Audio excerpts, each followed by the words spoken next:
A special ceremony marking the end of World War I will take place next Sunday at Seaside Cemetery.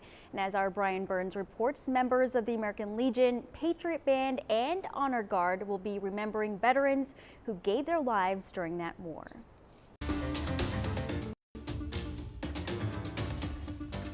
Veterans need to be recognized. They need to be receive their due and benefits that are earned. And that's just one of the reasons we're doing it. Benny Martinez and Jesse Garcia are members of the Patriots Band and Honor Guard.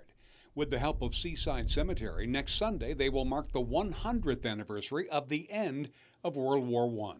It ended on November the 11th at 11 o'clock in 1918. So on the 11th month, the 11th day, the 11th hour. And it has since been known as Armistice Day. 116,000 Americans lost their lives in that war, and up until a month ago, it was believed that only 39 from the Corpus Christi area were part of those who gave their lives. But after putting out a request for information on relatives who lost someone in that war, the 40th person was found and will be honored in the ceremony.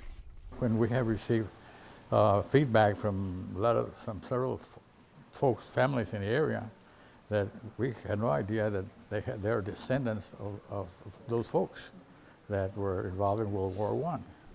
Seaside is hosting the hour-long ceremony. Support from the Boy Scouts, Girl Scouts will be there to help us. We have our main speaker, which is Senator Chuy Hinojosa. At 11 a.m. next Sunday, the ceremony will conclude after the reading of the local soldiers' names and the ringing of the bell. Whether we're playing the national anthem or Hymn to the Fallen or taps, then it's something that they will always remember. The men and women who served this country in time of war and peace, just two of the reasons why military matters. Brian Burns, 3 News.